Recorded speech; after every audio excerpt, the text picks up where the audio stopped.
So it's Q4 2025, sometime in October or so, November timeframe. Q4 figures are coming out. Harley-Davidson announces their sales figures. Indian announces their sales figures. And a Japanese motorcycle company, let's say Kawasaki or let's say Honda, right before they release their sales figures, they announced that they are producing an all-American touring machine for the American market to be made in America and under a certain label that you may find familiar, Victory Motorcycles. Let's talk about how that could happen and why that would even occur. Let's go.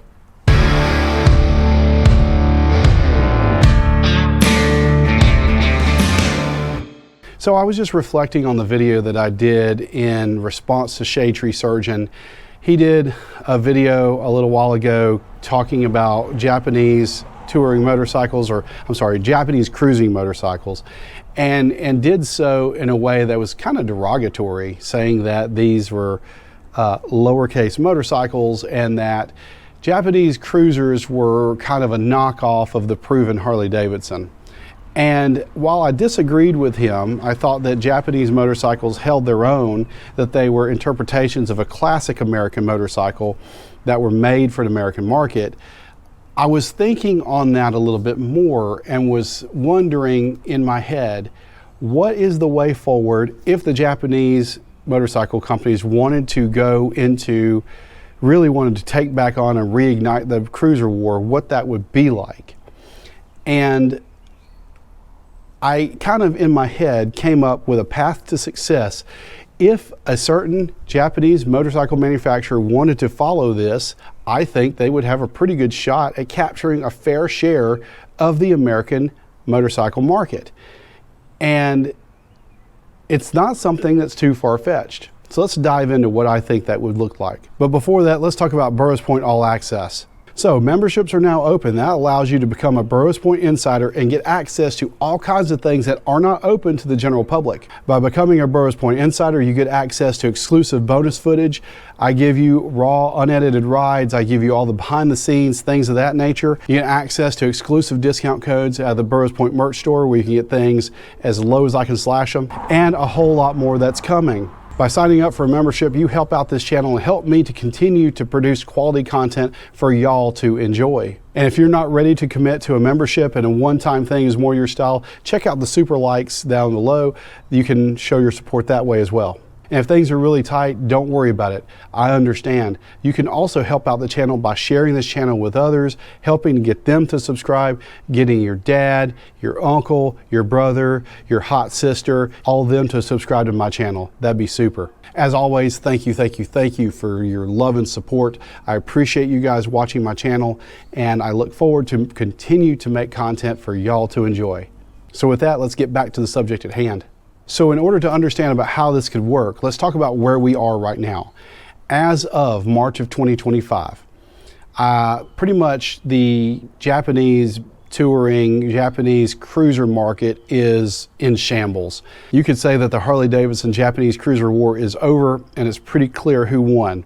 Harley-Davidson, I guess, at this point. There are many Japanese motorcycle companies that have left the market completely. Off the top of my head, I can think of Yamaha. They don't produce a cruising motorcycle anymore.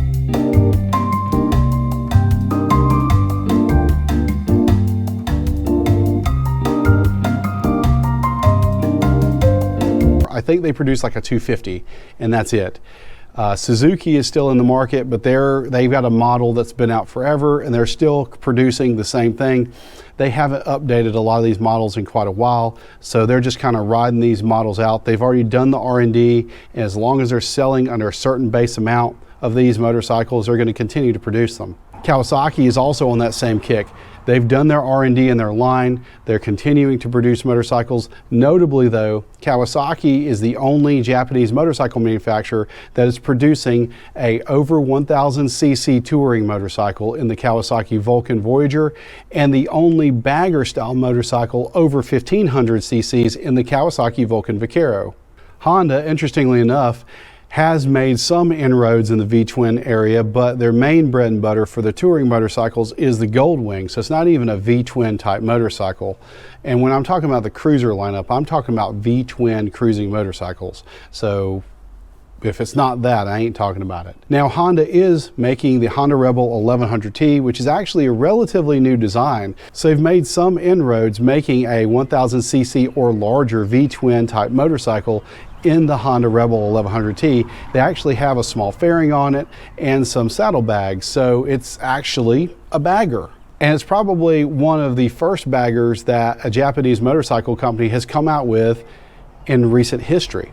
And it's probably one of the, I guess, only new competitors in this space to a company like Harley-Davidson.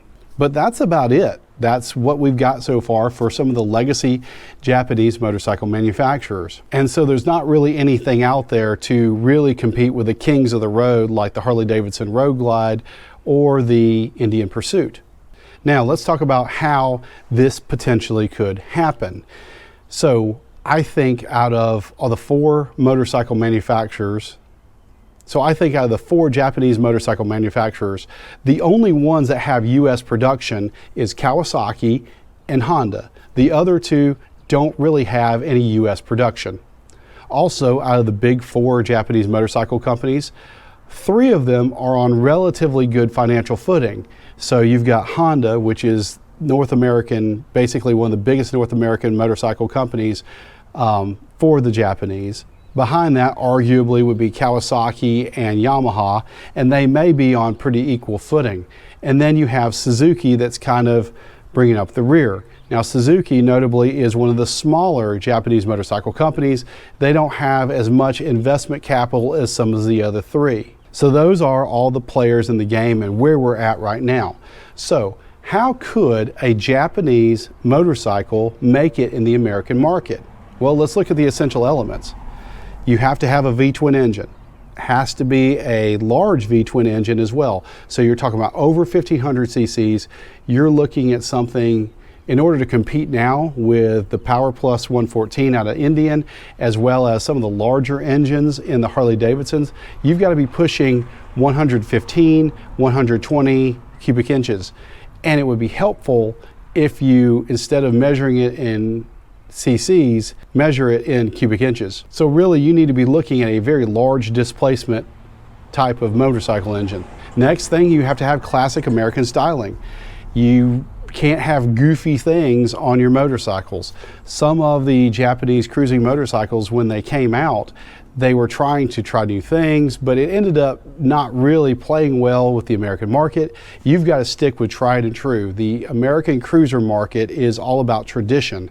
So goofy new features, things like that, leave it all behind. It's not going to work. Unless you're really pumping technology into it, like the Goldwing, you're going to do like a rear assist or something like that. Do something that makes sense, but don't be pumping goofy features into this thing for no reason. Big element next would be it has to be made in America. Hands down, period, full stop. You have to manufacture this motorcycle in the United States for this to work.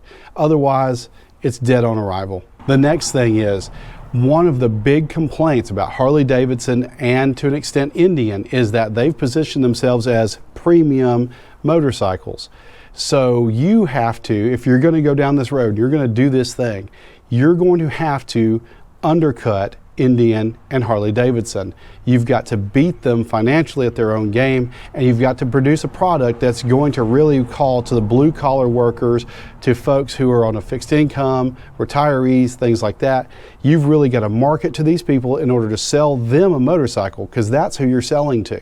That's who you would sell this to, and that's how you would take off with that market share. But you also still have to offer features that will be expected on these motorcycles. And you really would have to lean into the America on this thing. You cannot do politics, you can't do anything else like that. You've got to lean into America, America, America. That would be your entire branding strategy. So, with all that being said, you've got these essential elements. We know the players in the game, we know the current state of the market. How would this work? Well, the cheat code, I believe, the easy button for this, any one of the motorcycle manufacturers that we just talked about, for them to make this work would be to buy Victory from Polaris. I think if any one of these companies bought Victory, bought the name, the badging, the everything from Polaris, and really started pumping out American-made motorcycles under the Victory brand, there might be something to that. Victory is a known American brand. Polaris did a great job of marketing that motorcycle. There's a lot of people who bought Victories and were very happy with them. So you inject a little bit of that Japanese reliability into a known motorcycle brand, and you might have a winning combination. But that's not the only way forward for a Japanese motorcycle manufacturer. They could come up with their own branding. You could focus group it to death, whatever, but you got to come up with an all-American brand that really would sell. So in the absence of buying Victory, you could come up with some other type of thing that evokes patriotism, really wrap yourself in the flag, and then manufacture that sucker in the United States. Now, as I said before, there are 2 motorcycle manufacturers on the Japanese side that currently manufacture in the US, although some of their newest lines aren't really being manufactured in the US. But you've got Honda and you've got Kawasaki. They already have US manufacturing.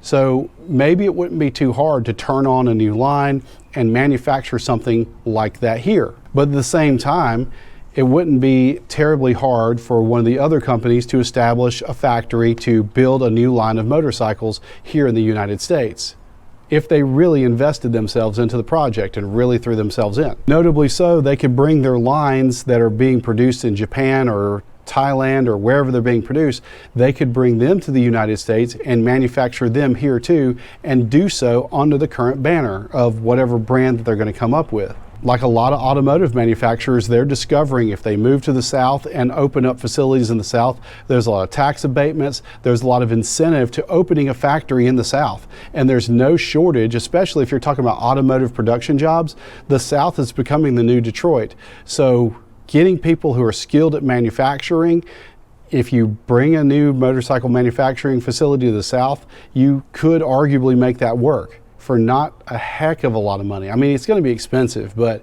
it would be realistic. The other way this could potentially work is that the 4 Japanese motorcycle companies decide as a whole that they are better together than better divided, and to take on Harley-Davidson together. They go all in on it together. They buy Victory together. They come up with whatever this alternate American brand is together, and they establish something in the United States together. And I think that if they did that, there's wild potential to create some kind of crazy motorcycle that really would be a contentious item for Indian and Harley-Davidson. Now, some people could argue that these bagger touring V-twin cruising type motorcycles are on the decline.